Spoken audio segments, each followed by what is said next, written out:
आगामी कार्यक्रम प्रायोजित किया है जॉयस मायर मिनिस्ट्रीज के मित्रों और सहयोगियों ने।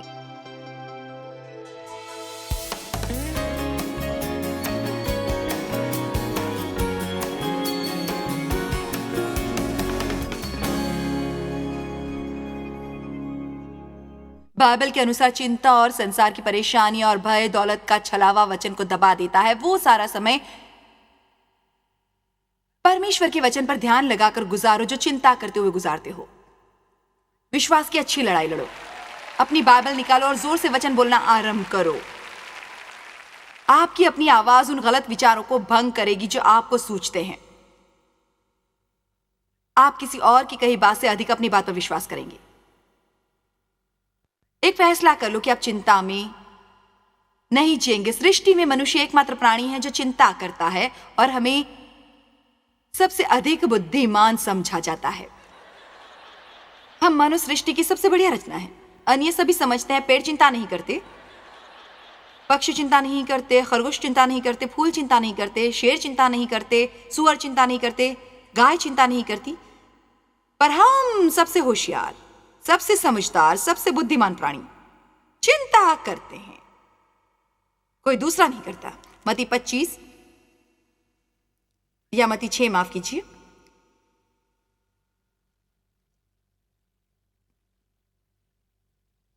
चिंता न करने का व्यवहारिक तरीका बताती हूं। थोड़ी विनम्रता प्राप्त कीजिए। यह सीखिए कि आप क्या कर सकते हैं, क्या नहीं कर सकते। वो कीजिए जो परमेश्वर करने को कहे और वो बिल्कुल ना करे जो परमेश्वर करने को ना कहे। वो कीजिए जो कर सकते हैं, फिर परमेश्वर वो करेंगे जो आप नहीं कर सकते। मत्ती 6। इसलिए मैं तुमसे कहता हूं कि अपने प्राण के लिए चिंता न करना, व्याकुल और परेशान मत होना। अगली बार जब आपको चिंता होने लगे, अपने आप से थोड़ी बातचीत कीजिए और कहिए, चिंता करना बंद करो। अपने से कहो, देखो इससे कोई लाभ नहीं होगा। मैं भी यही सब करती थी। मैं एक ही चीज के बारे में फिर और फिर से सोचकर अपने को दुखी करके और सताकर अपना दिन बर्बाद नहीं करूंगी। परमेश्वर, मैं चिंता आपके हवाले करती हूं। मैं इसे आपको देती हूं। जानते हो उसके बाद आपको क्या करना चाहिए? जाकर किसी और चीज में हिस्सा लीजिए। आपको मन और समय लगाना है, ऐसा कुछ जो आनंदमय हो, ऐसा कुछ जो आपके लिए उपयोगी हो, ऐसा कुछ जिससे आपको प्रसन्नता और शांति मिले। आमीन। इसलिए मैं तुमसे कहता हूं कि अपने प्राण के लिए ये चिंता न करना, व्याकुल और परेशान मत रहना कि हम क्या खाएंगे और क्या पिएंगे, और न अपने शरीर के लिए कि क्या पहनेंगे। क्या प्राण भोजन से और शरीर वस्त्र से कहीं बढ़कर और उत्तम नहीं? आगे सुनिए, आकाश के पंछियों को देखो। पंछी चिंता नहीं करते। क्या आपने कभी किसी पंछी को डाल पर इस चिंता में डूबे बैठा हुआ देखा है कि उसे अगला कीड़ा कहां से मिलेगा?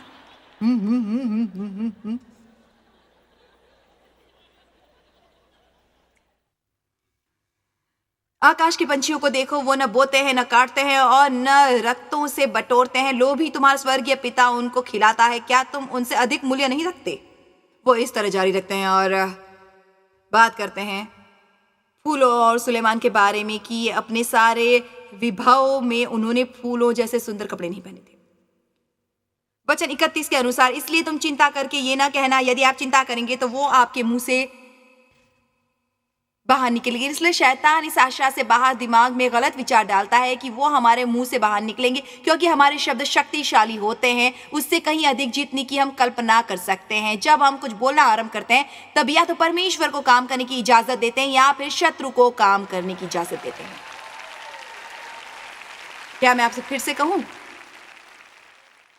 जब हम बीच से कुछ बोलना आरंभ करते हैं, यीशु ने कहा, चलो दूसरी ओर चलते हैं।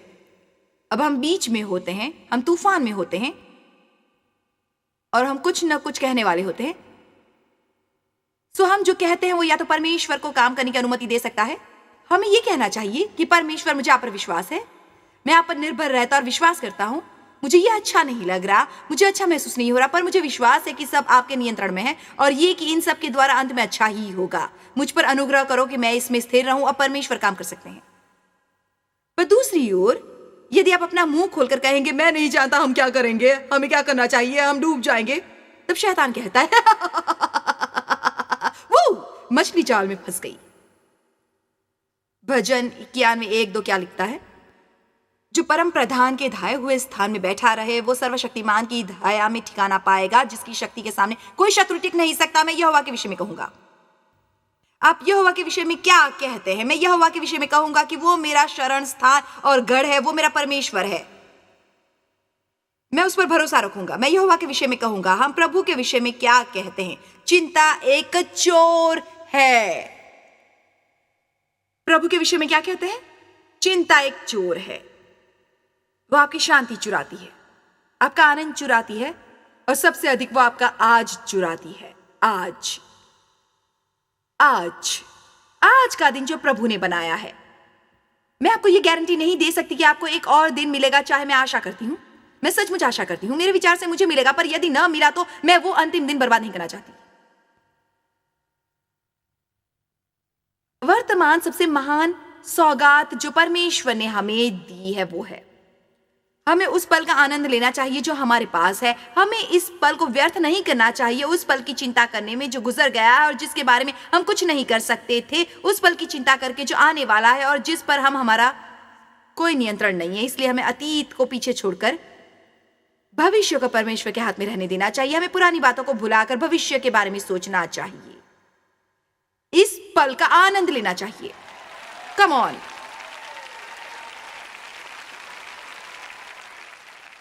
उसके आगे वो कहते हैं, वचन 34, सो कल के लिए चिंता न करो, क्योंकि कल का दिन अपनी चिंता आप कर लेगा। आज के लिए आज ही का दुख बहुत है। यदि चेलों में से कोई चिंता करने वाला होता तो मैं शर्तिया कह सकती हूं कि वो बहुत पहले पागलखाने पहुंच गया होता, क्योंकि यीशु के कारनामे ही कुछ ऐसे होते थे। यदि किसी को यीशु के साथ रहना हो तो उन्हें घर छोड़ना पड़ता है। उनके पास सर रखने के लिए जगह नहीं होती। वो कभी ये नहीं जानते होते कि वो अगली रात कहाँ गुजारेंगे। यीशु ने कहा, मेरे पीछे आओ। उन्होंने ये नहीं बताया कि वो कितने समय के लिए जाने वाले हैं, वो फिर अपने परिवार के पास कब लौटेंगे। उन्होंने ये नहीं पूछा कि किस होटल में ठहरने वाले थे, वहां पर क्या सुविधाएं थी। यीशु ने कहा, मेरे पीछे आओ, और वो उनके पीछे हो लिए। उन्हें अतिरिक्त खाना ले जाने को नहीं मिला। यीशु ने उनसे 5000 लोगों को खिलाने को कहा, तो उन्होंने कहा, हमारे पास कुछ भी नहीं है। उन्होंने कहा, तुम्हारे पास क्या एक छोटे बालक के पास खाना था, इसे मुझे दे दो। और उन्होंने उसे बढ़ा दिया।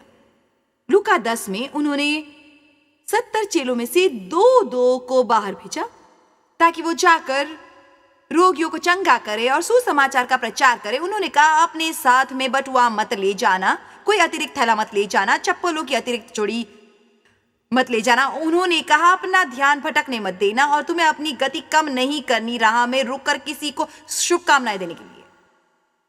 वाह! मेरा मतलब, उन्होंने उन लोगों को एक काम करने भेजा और कहा, मैं नहीं चाहता तुम किसी बात की चिंता करो। मैं नहीं चाहता कि तुम चिंता करो और ये सोचते रहो कि कल क्या होने वाला है। ये कुछ समझाने की कोशिश कर रहे हैं। जब वो हमें कुछ करने के लिए भेजते हैं, वो हमें वो उपलब्ध करवाएंगे जिसकी हमें आवश्यकता है, और हमें उसकी चिंता करने की आवश्यकता नहीं है। मुझे ये कहना बहुत उत्साहजनक लगता है कि विश्व भर में हमारी सेवकाई है और दुनिया के 2/3 हिस्सों में हमारे टीवी पर प्रसारण होता है। हम 40 भाषाओं में प्रचार करते हैं और सारे विश्व में काम करते हैं, और हम लगभग 300 रेडियो स्टेशनों पर हैं। यदि मुझे परमेश्वर पर विश्वास करना ना था, 100% पागल हो गई होती मैं। आप नहीं जानते इतने विशाल स्तर पर कुछ करने के लिए हर माह कितने पैसे खर्च करने पड़ते हैं। जानते हो, वो मुझे लंबे कठिन मार्ग से ले गए और उन्होंने मुझे कुछ बातें सिखाई, जैसे अपने मोजों, कढ़ाइयों, नीचे पहनने के कपड़ों और चीथड़ों के लिए कैसे विश्वास करना। विनम्रता के अलावा दूसरी चीज जो हमें चिंता करने से रोकती है वो है ये सीखना कि हम उसे व्यवस्थित नहीं कर सकते। आपको अक्सर अपने आप से कहना चाहिए, मैं इतना होशियार नहीं कि इसे समझ लूं, इसलिए कोशिश करना बंद करिए। क्या हम इसका अभ्यास करें? कहिए, मैं इतना होशियार नहीं कि इसे समझ सकूं। इसका यह मतलब नहीं कि आप मूर्ख हैं। परमेश्वर ने हमें बुद्धि दी है और वो हमें सही समय पर वो समझाएंगे जो हमें समझना चाहिए, पर वो नहीं चाहते हम ज्यादा दिमाग लगाएं और ज्यादा समझने की कोशिश करें। हमें बुद्धि दी गई है। मैं सच कहती हूं, हमारे पास बुद्धि है। ऐसा करने से ऐसा नहीं होता कि हम मूर्ख साबित होते हैं। हमारे पास संपूर्ण ज्ञान है, बुद्धि है, पर हम तभी इस्तेमाल करें जब परमेश्वर चाहें कि हम इस्तेमाल करें। आमीन। और वो दूसरी चीज जो आपके पास होनी चाहिए यदि आपको चिंता नहीं करनी, पहली चीज तो यह है विनम्रता। दूसरी चीज जो आपके पास होनी चाहिए वो है परमेश्वर के साथ अनुभव। हम हमेशा ये कहावत सुनते हैं, अनुभव से बेहतर शिक्षक कोई नहीं होता। और अनुभव प्राप्त किए बगैर आप कभी चिंता करना बंद नहीं करेंगे। यदि आप परमेश्वर के वादों के अनुसार आगे बढ़कर ये नहीं देखेंगे कि वो क्या करेंगे। बाइबल में मलाकी में बिल्कुल यही लिखा है, दशमांश और देने के संदर्भ में भी लिखा है, सारे दशमांश भंडार में ले आओ कि मेरे भवन में भोजन वस्तु रहे। और सेनाओं का यहोवा ये कहता है कि ऐसा करके मुझे परखो कि मैं आकाश के झरोखे तुम्हारे लिए खोलकर तुम्हारे ऊपर अपरंपार आशीष की वर्षा करता हूं कि नहीं। मैं तुम्हारे लिए नाश करने वालों को ढूंढूंगा। फिर वो कहते हैं मुझे परखो, मुझे परखो और साबित करो। सो वो कह रहे हैं यदि तुम्हें इस पर विश्वास नहीं, कोशिश करो, वो करके देखो परमेश्वर आपके लिए क्या कहते हैं। आप में से कितने जानते हैं कि आप परमेश्वर से अधिक नहीं दे सकते? कितनों ने अपने जीवन में देने के कारण आश्चर्यजनक चीजें होते देखी हैं, बहुत आश्चर्यजनक। इस तरह आरंभिक दिनों में मैंने परमेश्वर के साथ अनुभव प्राप्त किया। मुझे अपनी दयनीय प्रार्थनाओं की सूची याद है। परमेश्वर मुझे 12 चिथड़े चाहिए, नहीं बर्तन पोंछने के नैपकिन, हमें उनकी बहुत जरूरत थी और हमारे पास बिल्कुल पैसे नहीं थे। मैंने सेवकाई की तैयारी के लिए नौकरी छोड़ दी थी और मैं सोचती थी कि एक वो बलिदान करने से हमें बहुत आयत से आशीषें प्राप्त होंगी, पर उसकी बजाय हमें कई वर्षों तक परमेश्वर पर अपने मोजों और अंदर के कपड़ों के लिए विश्वास करना पड़ा। परमेश्वर आपके दिल को परखेंगे, ये देखेंगे कि आप जो कर रहे हैं सही कारण से कर रहे हैं या नहीं। इस हिस्से में बैठा एक व्यक्ति ये समझ गया है। आज लोग हर काम के लिए पैसों की आशा करते हैं, पर उन दिनों जब मैं नई थी बहुत से स्वयंसेवक हुआ करते थे। आमीन। मेरे विचार से बाइबल उसे कहती थी दास बनना, सेवा करना।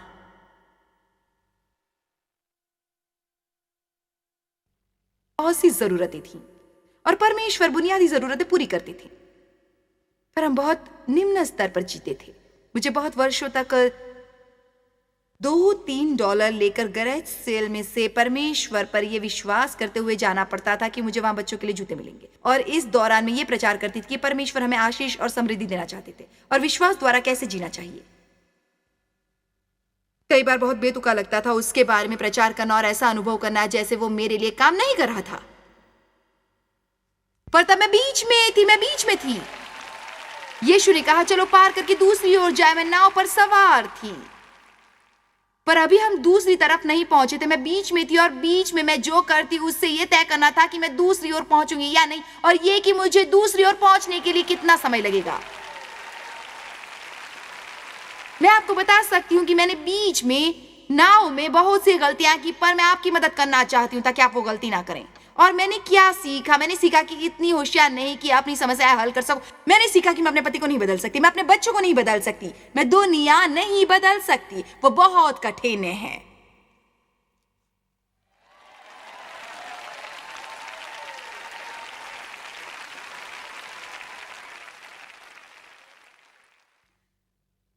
परमेश्वर यदि आप ये नहीं कर सकते तो ये कभी नहीं हो पाएगा। पर एक काम है जो मैं नहीं करूंगी, मैं आइंदा कभी अपने आप को नहीं सताऊंगी। मुझे आपसे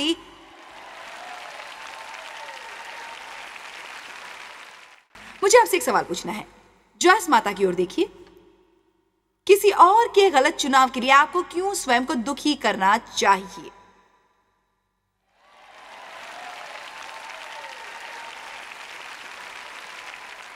अब सुनिए, एक और बढ़िया सवाल पूछती हूं। यदि आप किसी ऐसे के साथ रहते हैं जो प्रसन्न नहीं होना चाहते, आप इसे अपना आनंद चुराने क्यों दे? आपको उन्हें पागल बना देना और इतना प्रसन्न होना चाहिए जो आप दोनों के लिए पर्याप्त हो। आमीन। दूसरों के संग उसकी समस्याओं पर आश्रित मत होइए। यदि तुम प्रसन्न नहीं तो मैं प्रसन्न नहीं हो सकता। सुनिए, मैं बहुत लंबे समय तक प्रसन्न नहीं थी और मेरे पति हर दिन प्रसन्न रहते थे और उनकी प्रसन्नता मुझे पागल कर देती थी। मेरा मतलब देव दुखी रहने में बिल्कुल मेरा साथ नहीं देते थे। वो हमेशा आनंदित रहते। उनका ऐसा आरोप था मैं आनंद उठाने वाला हूं। मेरे अंदर क्रोध उबलता रहता था क्योंकि ऐसा होता था कि दुखी लोग और सभी को दुखी करना चाहते हैं। वो अपने दुख को अन्य द्वारा बिखेरना चाहते हैं। सच में आपने ये कथन सुना होगा, यदि मैं खुश नहीं तो कोई और खुश नहीं रहेगा। पर असल में देव की अपना आनंद बनाए रखने की दृढ़ता, चाहे जो भी हो रहा होता और मैं जो भी कर रही होती, उन चीजों में से एक थी जिसके कारण मुझे अपने जीवन में उपलब्धि मिली। आपको किसी और की समस्याओं में शामिल होकर उन्हें अपने को दुखी करने देने की आवश्यकता नहीं है। आपको दृढ़ रहना चाहिए ताकि वो समझ सके कि उनकी परिस्थितियों का उन पर नियंत्रण नहीं होना चाहिए।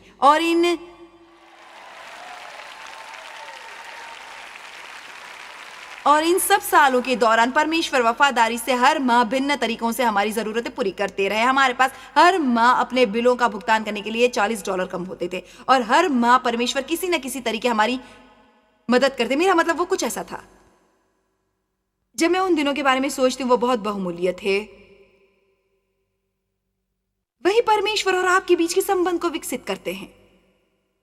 जब परमेश्वर के अलावा कोई नहीं होता जिसके पास आप जा सकते हैं। हमारे ऐसे माता पिता नहीं थे जिनके पास हम मदद के लिए जा सकते थे। हमारे कोई भाई बहन नहीं थे जिनसे हम मदद मांग सकते थे। हमारे पास केवल परमेश्वर थे। हमारे पास परमेश्वर थे। अब मैं सेवकाई की बात भूलकर काम पर लौट सकती थी क्योंकि मुझे कष्ट हो रहा था। हम बलिदान कर रहे थे। हम कितने जानते थे कि मुझे आज बहुत खुशी मिली है।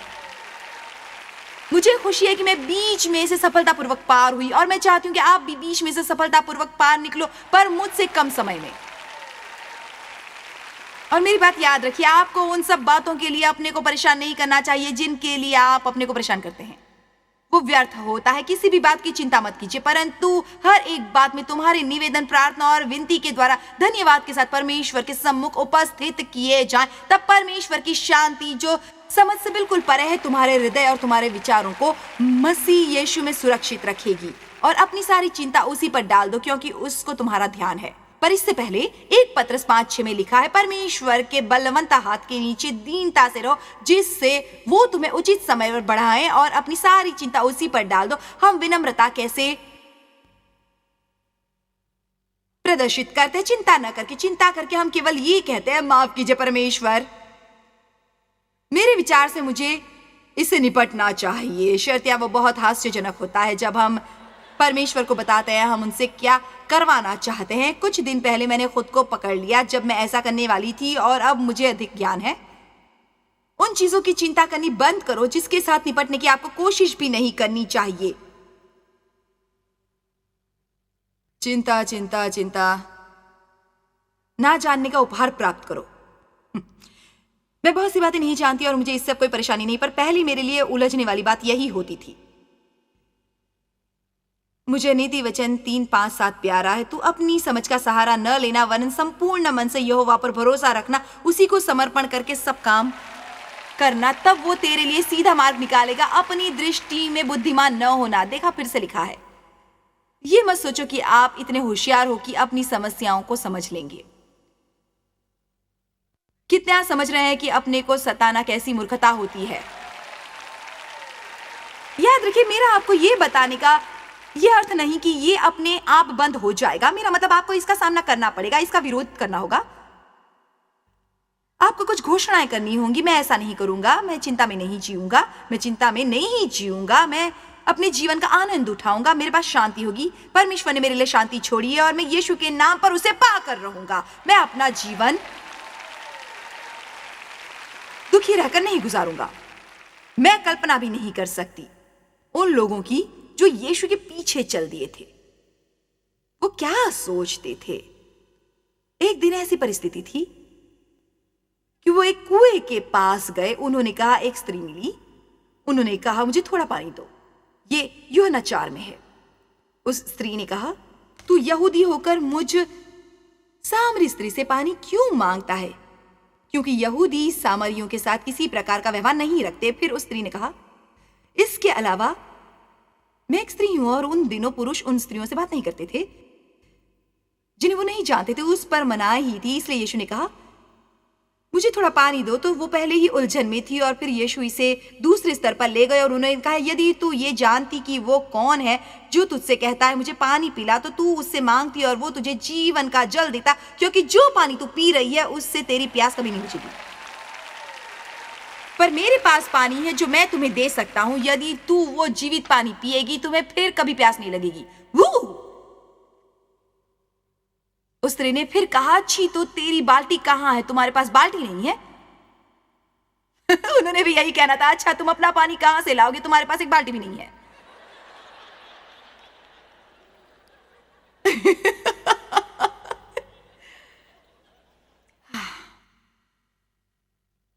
उस स्त्री ने कहा, या उन्होंने कहा, जाकर अपने पति को बुलाओ। उसने जवाब दिया, मेरा कोई पति नहीं है। यीशु ने कहा, यह तुमने सच कहा है, तुम्हारे 4 पति थे और इस वक्त तुम जिसके साथ रह रही हो उससे तुम्हारा विवाह नहीं हुआ है। उसका यह हाल। इतनी देर में चेले आ गए और उन्हें आश्चर्य हुआ कि वो स्त्री से बात कर रहे थे, पर वो डर के कारण चुप रहे। उसके बाद अगली बात यूहन्ना 4 में ये लिखी है, उसके बाद चेले यीशु से कहने लगे, हे रब्बी, कुछ खा ले। उसने कहा, मेरे पास खाने के लिए ऐसा भोजन है जिसे तुम नहीं जानते। अच्छा, तो वो कहाँ है? मेरा भोजन यह है कि अपने भेजने वाले की इच्छा के अनुसार चलो। मेरी बात याद रखें, यदि आप यीशु की सेवा करना चाहते हैं और सब जानना चाहते हैं तो आपकी यात्रा बहुत कठिन होगी, क्योंकि ऐसी बहुत सी बातें होंगी जो आपको रत्ती भर भी समझ में नहीं आएंगी। मैं आप पर पानी तक पहुंचना चाहने वाले उस अंधे व्यक्ति की तरह विश्वास करता हूं। जानते हो, यीशु ने उस अंधे व्यक्ति की आंखों पर कीचड़ मला और उससे कहा कि उन्हें जाकर एक झील में धो लें। माफ कीजिए, मैं अंधा हूं, मैं भला वहां तक कैसे पहुंच सकता हूं? परमेश्वर केवल यह चाहते थे कि आप जाएं, चलना आरंभ करें। काश मैं भी किसी को चलने के लिए प्रोत्साहित कर सकती। वो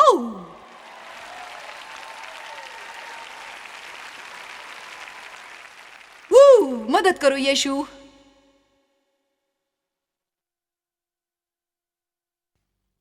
अपना कर्तव्य पूरा कीजिए और चिंता त्याग दीजिए।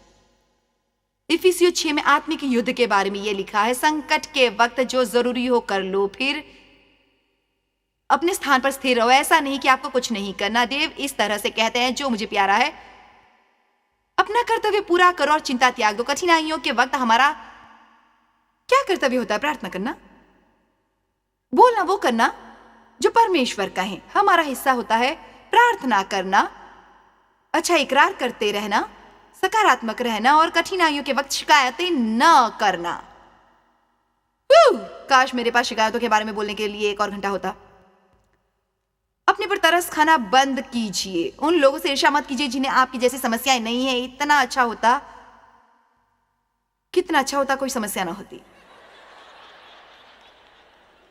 जब तक मुझे अधिक ज्ञान नहीं था और जिस तरह से मेरा लालन पालन हुआ था, मैं बहुत क्रोधित होती जब मैं ऐसे लोगों से मिलती जिनका पालन अच्छे से हुआ होता था। मैं सोचती, कितना अच्छा होता है अच्छे माँ बाप होना, कितना अच्छा है।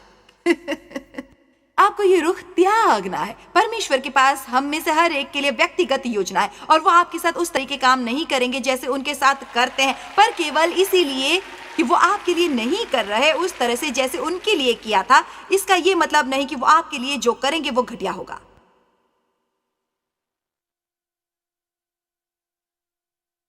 अपने जीवन में कठिनाइयों के समय यदि संभव हो तो अपने वादे पूरे कीजिए। अब वो कीजिए जो आपसे कहा था आप करेंगे, विशेष तौर पर जब वो करना कठिन हो। यह अत्यधिक महत्वपूर्ण है कि जीवन में जिस दौरान आपको कठिनाइयां हो, उनके बीच में सबसे महत्वपूर्ण कामों में से एक ये करना है कि आपको औरों की मदद करते रहना है, दूसरों के लिए आशीष बनते रहना है, अन्य लोगों के लिए समय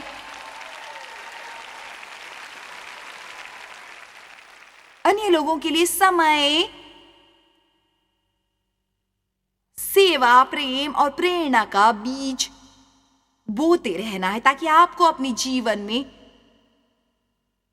फसल मिलती रहे। आपको कुछ तो करना है, तब वो चिंता नहीं, कारण जानना नहीं है, वो है परमेश्वर पर विश्वास करना, अन्य लोगों की मदद करना। और भजन 37 में दुष्ट और बुरे समय के बारे में बात करते हुए ये कहा गया है यहोवा पर भरोसा कर और भला कर। सीधी सी बात है जिसे हम उलझा देते हैं। मुझे क्या करना चाहिए? क्या करना चाहिए? मुझे क्या करना चाहिए? करो। परमेश्वर पर विश्वास करो और भला करो। परमेश्वर पर विश्वास करो और भला करो। मैं नहीं जानती कि आपको दूसरी तरफ पहुंचने में कितना समय लगेगा, पर मैं इतना जानती हूं कि हम दूसरी तरफ जा रहे हैं। आमीन। हम दूसरी तरफ जा रहे हैं। आप किसी ऐसे को देख रहे हैं जो दूसरी तरफ जा रही है। क्या मुझे कोई साक्षी मिलेगा? क्या कोई दूसरी तरफ जा रहा है? आमीन। जैसे कि आज हमने बातें की कि जब हम विश्वास का कदम उठाते हैं, हमारी हमेशा एक शुरुआत होती है और आशापूर्वक समाप्ति भी होती है, पर असल में जो उनके बीच में होता है वही सबसे अधिक प्रभावशाली होता है। मैंने इसलिए कहा कि आशापूर्वक समाप्ति भी होती है, क्योंकि यदि हम सही फैसले नहीं करेंगे अपने विश्वास के बीच में, या जब हम प्रतीक्षा कर रहे होंगे परमेश्वर के वादों को पूरा होते देखने की, तब बहुत से लोग पीछे मुड़ जाते हैं और कभी पूरा होते नहीं देखते अपने सपनों और अपने दर्शन को। इसीलिए आप जो भी कर रहे हैं उसके बीच में आपको प्रोत्साहित करना चाहती हूँ। आप परमेश्वर पर विश्वास कर रहे हैं तो उसकी चिंता उनके हवाले कर दो और विश्वास करो, यदि आप हर दिन वो करते रहेंगे जो आप जानते हैं आपको करते रहना चाहिए, आप समाप्ति तक पहुंचेंगे। मुझे ये कहना अच्छा लगता है कि हमें उससे अच्छा निष्क्रिय नहीं मिलता जो हम एक बार करते हैं, बल्कि उससे जो हम बार बार करते हैं। आज शायद कोई दर्शक ये अनुभव कर रहा है कि वो सही करने की कोशिश कर रहा है, पर बाइबल में लिखा है कि हम भला करने में हियाव न छोड़े, क्योंकि यदि हम ढीले न हो तो ठीक समय पर कटनी काटेंगे। जॉयस मायर मिनिस्ट्रीज में आप हमारे लिए बहुत ही कीमती हैं, जितना कि आप जानते हैं। हम आपकी सराहना करते हैं और इस सेविकाई को दुनिया भर में संभव बनाने के लिए हम अपने दोस्तों और सहभागियों को धन्यवाद देते हैं। हम साथ मिलकर भूखों को खाना खिलाते हैं, गरीबों को कपड़े देते हैं और कई देशों में सुसमाचार बांटते हैं। अपना प्रार्थना निवेदन भेजने के लिए कृपया आज ही संपर्क कीजिए joycemeyer.org पर। हमारे स्रोतों के बारे में और भी जानिए। जॉयस की सभाओं की सूची देखिए हमारे साथ सहभागी बनने के लिए, क्योंकि हम दुनिया भर में मसीह के प्रेम को बांटते हैं। इसका खर्च उठाया है जॉयस मायर मिनिस्ट्रीज के मित्रों और सहयोगियों ने।